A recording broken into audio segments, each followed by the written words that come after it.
Welcome to the Great Ideas Podcast, where we explore many topics, including leadership, teamwork, relationships, politics, pop culture, health, sports, food, and anything else that's a great idea. I'm your host, Barry Moline. Today, we're talking with Gordon Stein. Gordon is the author of Flow Cookbook, which presents great ideas to save money with your everyday expenses. Gordon shares practical strategies for improving financial health without sacrificing lifestyle, including tips on reducing expenses like energy bills, insurance, and prescription drugs. If you're looking for ways to shave off expenses and keep more money in your pocket, this episode has tons of ideas. Let's get into it. Hey, Gordon, it's great to see you. Hey, Barry, good to see you as well. Thanks so much for having me on the podcast. Awesome. Well, Gordon, where are Americans right now on their financial wellness sort of continuum? Are they in good shape, bad shape? I'd say really quite bad shape, to be honest. If you look at it really across any of the traditional measures, we talk about savings rate in the neighborhood of 4 or 5%, which is nowhere near enough to retire on at some point. In terms of living paycheck to paycheck, depending on the data you're looking at, something like 60 to 70% of us are waiting for the next paycheck, living paycheck to paycheck. And what's really interesting is, according to the Motley Fool, about a third of $250,000 earners are also living paycheck to paycheck. So we see the issues right across the spectrum of incomes. And then you see things like one of the most shocking that I've seen recently is that one of the fastest growing trends in car loans is the 96-month car loan. So, back in our day, Barry, you had a 3-year car loan or a 4-year car loan. Increasingly, 7 and 8-year car loans are becoming the norm. So it means marketers can get us into much more vehicle than we can afford. We're going to stretch those payments out, but of course, we're going to pay a lot more interest as we do it. So we're seeing this financial stress coming into the workplace. Wait, hold on. Is that an 8-year car loan? Yes. 96 months? Yes. Holy moly. Do cars last 8 years? I mean, if you stretch them, they will. Yeah. Wow. They last better than they did, but, it's this relentless pressure from marketers to get us to buy more all the time. And one of the ways is things like instant financing. Often you can, on a credit card, do you want to pay for the whole $60 item, or do you want to spread that out over year's payments? So even on these micro amounts, we're seeing this stretching out of financing, pushing us into levels we just can't afford. Well, so I don't want to interrupt you too much here because you're on a roll, but still, that example is fascinating. So let's say an 8-year loan, the goal is to get me into a bigger car, maybe, a nicer car. So I've got my eye on that BMW, but I really can't afford that. But I can stretch those payments for 2 or 3 times longer than I normally would. And now, my payment's lower, but I'm paying a lot more in interest, right? So, on the cost of, let's say a car, is $50,000. I mean, cars are expensive, but let's say that's, I'm not sure if a BMW costs that much or maybe that little.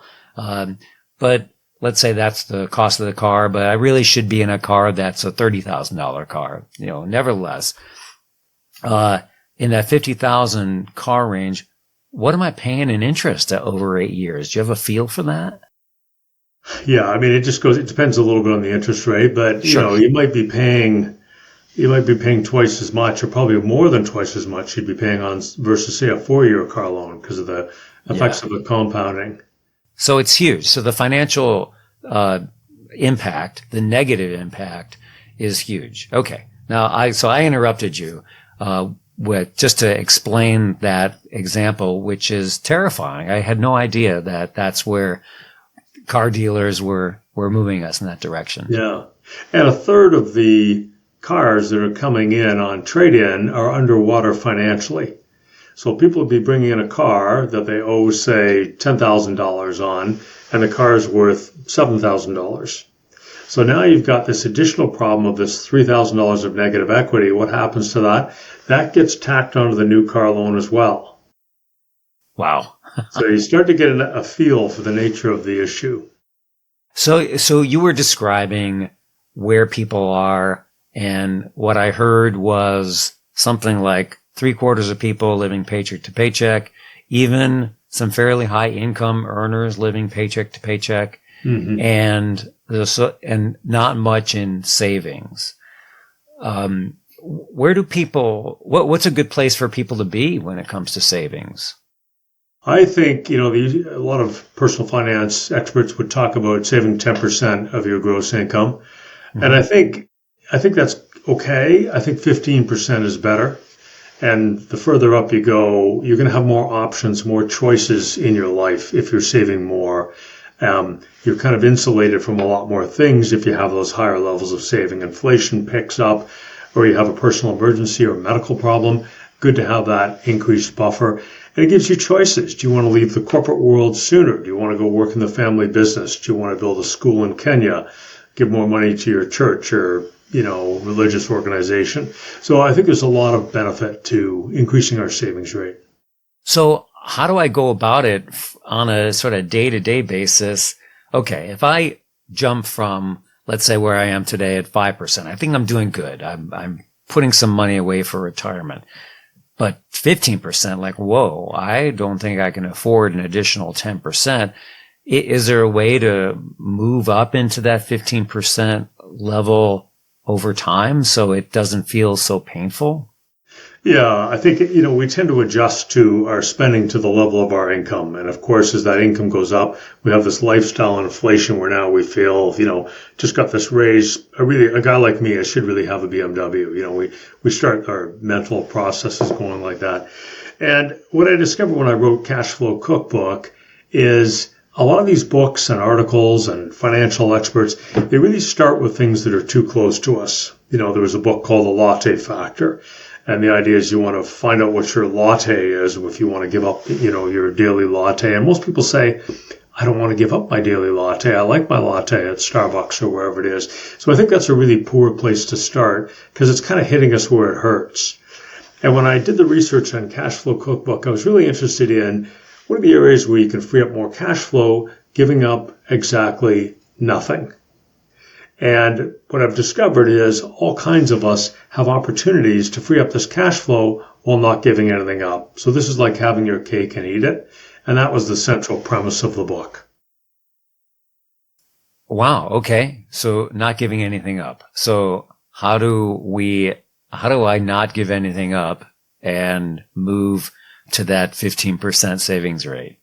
Yeah. So when I did the research, I started with one or two easy ideas. Then I just became a little bit obsessed with this whole concept.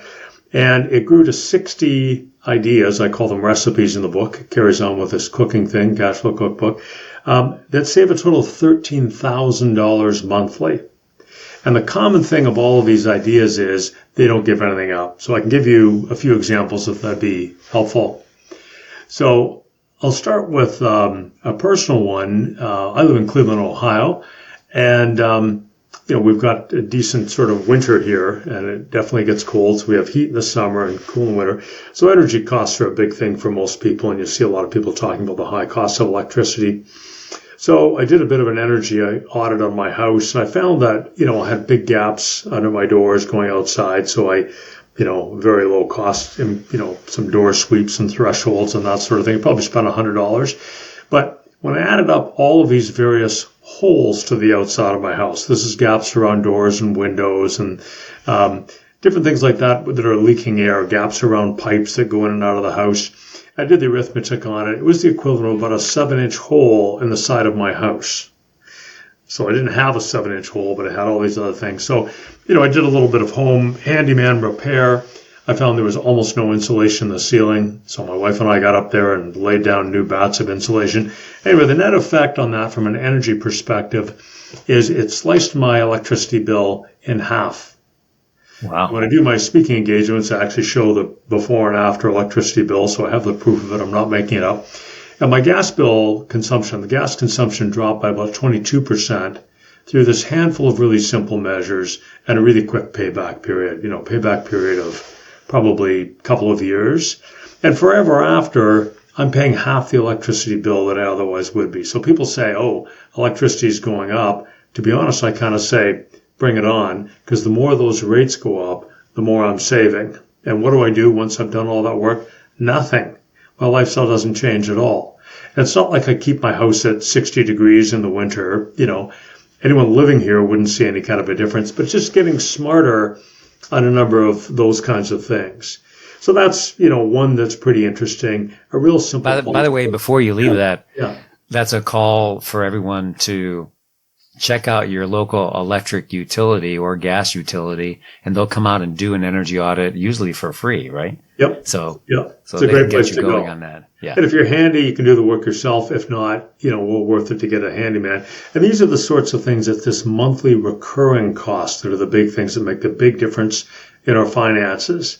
So the whole premise is let's free up the cash flow. In this case, my electric bill is about $100 a month savings. Let's get that out to our wealth advisor and let's watch those savings compound over time as part of our investments. And if you do that, they can add up and make a massive difference of $1 million or more in your retirement wealth. So, making that leap there, you drop your electricity bill by, say, I'm not sure what yours have been. Is it $50 a month, $75 a month, or who knows? I saved about $100 a month. Okay, $100 a month. So, noting that, you say, well, let me pay myself.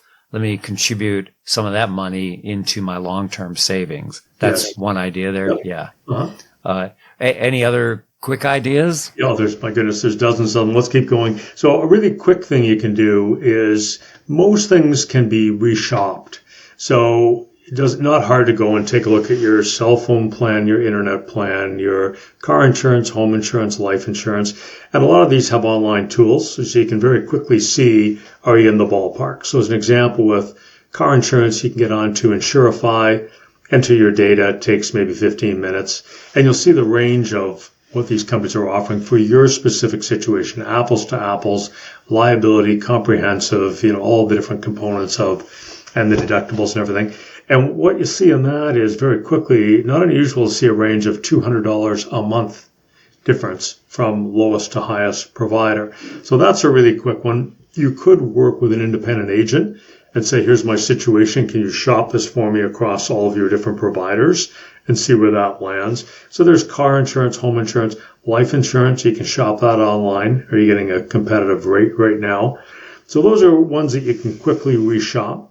There's other things where you can just do things a whole different way. You can get a little bit innovative. So as another example, people who live in a major metropolitan area and, they want to watch TV and they don't want to be paying, it can be $200 a month from a cable TV provider, depending on the stations. Worthwhile to check online and see what stations you can get with a modern digital antenna. And the antennas typically cost of the order of, $100, $200. They're not expensive. So the payback is in 1 month. And therever after, you're saving $100, $200, So there's those kinds of things. You could take a look at YouTube TV, which is typically about half the price of cable TV providers. So really across all of the different areas of spend, housing, food, transportation, household, lifestyle, and financial, there's different ways of saving in every one of these areas, and most people don't invest not a lot of time, a handful of hours. Take a look at the Ideas in Cash Flow Cookbook. Hey, I'm already doing that one. Let's flip to the next recipe. Wow, that could be a big one for me. You can work out the math for your own situation, and you're off in savings. I got lots more if you need more examples. Yeah, those are great ideas. And, one strategy that I used, I have in most of my career invested about 15% of my gross income. I started when I was around 30, adding about 1% or 2% a year to that savings rate, right, so that when I was getting a raise, I would also add a little bit more money to a 401k. And that helped tremendously. And, it took a few years to get up to that 15% rate, but, I did, invest, or save, I guess I should say. Well, save and invest, for, more than 25 years at that rate. And that's been very helpful. So are you saying that there's lots of opportunities to look just in our day-to-day, spend? You can look at the sacrifice of the latte, but you might as well look elsewhere too, because there's so many opportunities. Is that what you're saying? Yeah, it really is. It really is across the board. Another interesting one that I came across was, I was a executive in Apple Canada, and curiously, they didn't pay our parking. So lots of options and good salary, but they weren't paying our parking. I didn't think anything of it. I parked under the building. One of my staff members said, "Hey, you park under the building," and I said, "Where else would I park? Of course I park under the building." I thought it was a silly question. They said, "What do you pay?" And I said, "I think $31 a day, kind of whatever." And they said, "Well, I park just down the road. It's probably about 100 yards from the building. I pay $10 a day." I thought, oh, that's interesting. And you kind of say, well, $21, who cares? Well, the difference of $21, 20 working days a month, you're talking about a difference of $400 a month on parking. And really, at almost every income level, people would say, you know what, that's material. Yeah, I'll say. Plus, how much do you have to earn to pay $41 a month? You have to earn, $600. Yeah. Wow. So that's like, $8,000 a year in salary. Yeah, right. After tax salary. That's exactly right. Yeah.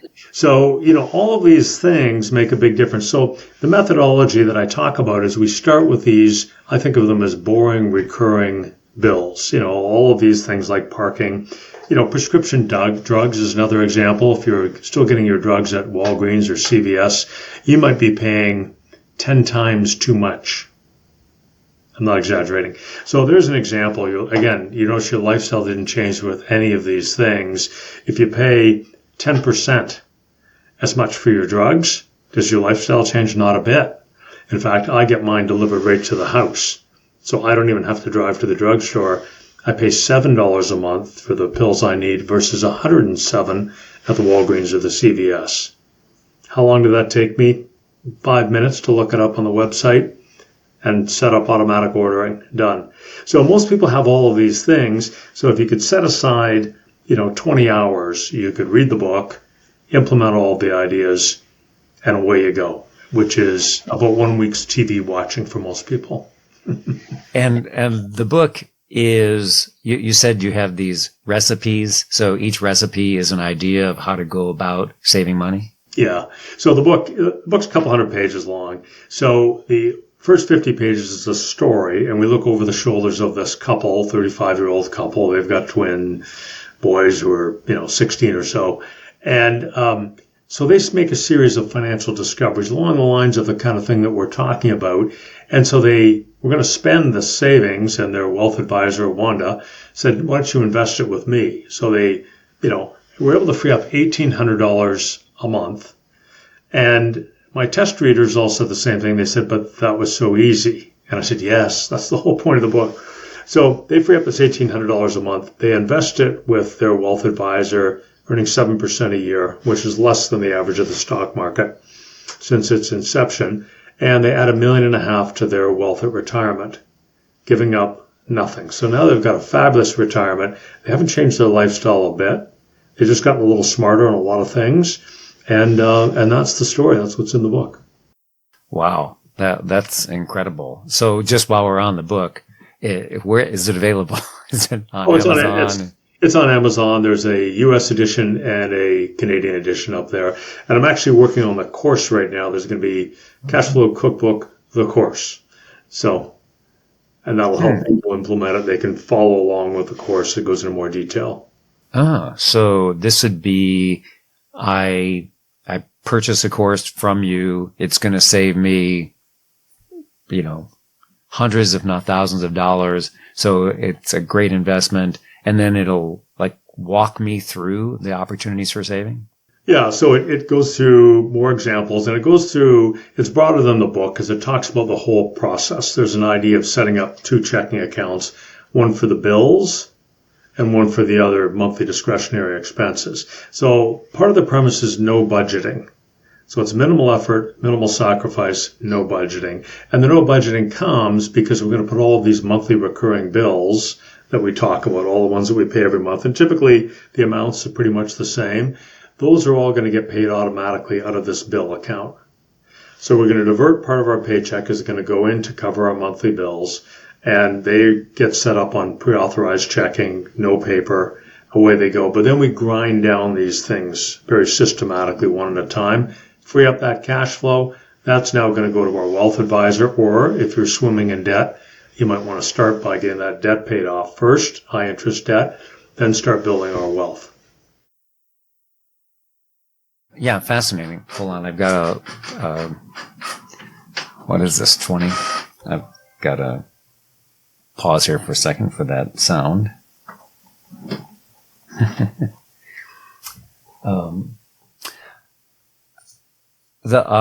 Okay, so, well, let me see.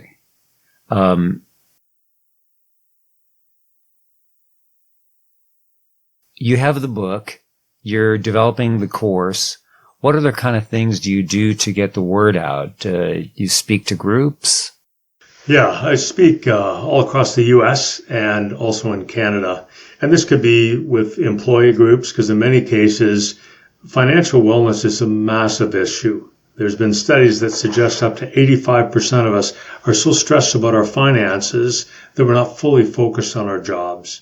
So just as an example, next week I have one. It's an international virtual session that I'm doing for a big IT services provider, 40,000 employees. So we're speaking to a group of the employees from all around the world, talking about the whole concepts behind Cash Flow Cookbook, how to free up more cash flow, how to use that to build wealth, how to get to a place of financial calm, financial wellness. So that's exactly what I do. Also speak to clients of wealth advisors, speak to credit union leagues, credit unions, all kinds of different groups who want their employees, their teams, their members to get to a place of better finances.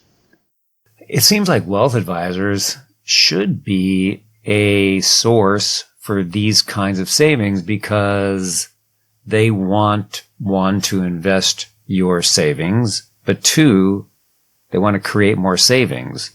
Yes. So to invest more of that in their system to make you more money. So I have a wealth advisor. He doesn't talk to me about these things. Do wealth advisors do this? I mean, is this a common characteristic of wealth advisors? I think if you look at the data on why people leave their wealth advisors, they feel there's a perception of indifference. So in many cases, they feel that their wealth advisor, they met them, they set up a portfolio, they talked about tax planning and wills and estates and cash flow planning and savings and the right custom portfolio. A lot of people feel that their wealth advisor gave them a portfolio and they check in once a year and maybe they get concert tickets and that's where the relationship ends up. The best of them, though, really help people with all this kind of thing because if you can help someone free up at almost any level of income, if they can free up another $1,000 or $2,000 a month, which is typical, that's really quite material. That's going to add, depending on their age and other factors, that could be adding $1 million, $2 million, $3 million to their retirement wealth. From a wealth advisor perspective, I know of no lever that they can pull with zero incremental risk that's going to grow a client's wealth faster than helping them to free up more cash flow and increase their savings rate. There is no lever to pull. You can't move them into more risky investments because that, you're just going to increase the locus of opportunity, which could end up being a lower return in those risky investments. So to preserve that same level of risk, the best way to help them is to help them free up more cash flow. And so you go out there and talk to wealth advisors, or are they a good audience? I'm curious as to why. Well, I've done a lot of CE credit work presenting to wealth advisors how to use these concepts, how to help their clients. So it's part of their continuing education credits. And then often they'll retain me to, hey, this is amazing. I love this content. Can you come out and speak to my clients? Mm-hmm. So that's exactly what we do. And then the follow-up tends to be great because I get notes back where the various clients are saying, wow, I freed up $1,400. I've given that to Barry, my advisor. I'm now on, instead of retiring here, I'm now going to be retiring here. And so that could be a game changer, or it might mean that someone can retire at 45 instead of retiring at 58 or whatever the numbers are. Well, that would be nice. So you mentioned budgeting was a waste of time. What did you mean by that? Well, there's a whole bunch of things that you hear in traditional personal finance books. You've got to do detailed financial budgeting, and you've got to give up things you love, and you've got to save your 10%. So people say, I don't have 10% to save. That's too much money. And that happens at all income levels. They say, I don't want to give up things I love because I love those things, right? And then when you talk about detailed financial budgeting, most people have no interest in doing that. And if you say to your spouse or your partner, hey, let's take this weekend and really do some detailed financial budgeting, you're going to be sleeping in the garage. So I think there's an easier way of doing all that. And that's this idea of having these two accounts. And if all of your core bills are getting paid out of this bill account, out of your paycheck or your income from your business, you're automatically sending whatever $1,000 it is you need in that account to cover it. No matter what you do now, you're not going to, not be able to pay a bill because the money is already there. The other part of your income goes into this second checking account that's going to cover the groceries and clothing and the more variable expenses. So now this is so much simpler. There's no reason every month to look at your cell phone, your budget with your cell phone bill, your car insurance, because they're not changing. You already have those. So now you only have to focus on a handful of expenses: dinners out, groceries, clothing, car repairs, those kinds of things. And so as a couple or as an individual, you can look at it and say, gosh, I just got hit with this $600 car repair bill. How are we tracking on the month? We're going to have to skip that dinner out, or we may have to make a couple of adjustments here. It's really not that hard. It doesn't need this detailed financial budgeting. And then what really matters is you want to track your wealth. So what you own minus what you owe. And if you take a look at that once a quarter, is that number going up? Are you grinding down the debts? Are we increasing our actual assets? And what's our savings rate? So those are the two numbers you need. What's your savings rate? Is that increasing? Have you got it up from 10% to 11% this year? That's terrific. And is your net worth increasing? And if it is, you've got options, you've got possibilities, you've got a sense of calm. You're going to retire with enough money and you can meet your current obligations. Then we continue to grind down these monthly recurring bills. And once we got those all the way down, now our whole headspace changes, Barry, because now we're saying, hey, growing wealth is really important. I'm excited about that number going up because it's going to put us in better stead over the longer haul. So now you might say, let's go look at some of these other expenses.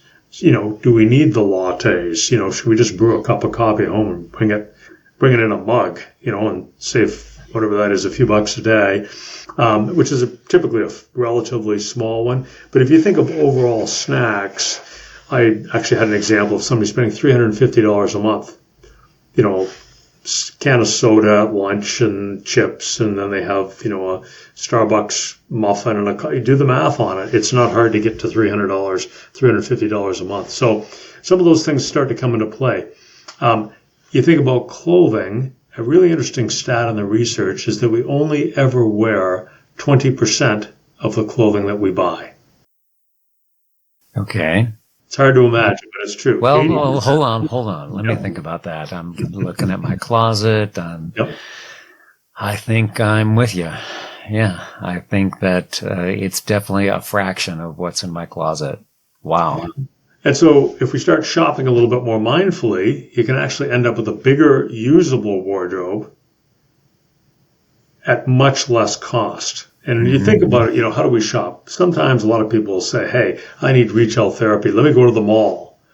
And you don't know where the gaps are in your wardrobe. You're at the mall. You see this great designer blue sweater and it's on sale and you don't even have time to try it on. You're so excited. You buy it. It's on sale. You can't return it. And either you come home and you go to put it in your closet on the shelf and you realize, oh my goodness, I have an almost identical navy sweater. I didn't need another one. Or you put it on and it's a bit too baggy in the middle, or the sleeves are just a little short. And so what happens? You're never going to wear it. So you spent this money, it didn't enhance your wardrobe. Instead, if you head out saying, hey, I need a brown belt to go with my brown shoes, I need a couple of more nice looking dress shirts for my speaking engagements, and I have a navy blazer, but I need a black one. So these are the pieces that I need. You've checked your closet. Now you go out, you take the time, you try it on. How does it look? Because when we head out, we don't want our fourth best outfit. You want your best looking outfit. You always want to look your best, and that's why everything else languishes in the closet. So we're going to get smarter on those kinds of expenses, and then it just becomes a habit. And it's not about yelling at people and, threatening people, lowering bills. You just get that much smarter, and I see more and more opportunities of this all the time. So how do you set up the account, the checkbook, so that I think you said 2 checkbooks, right?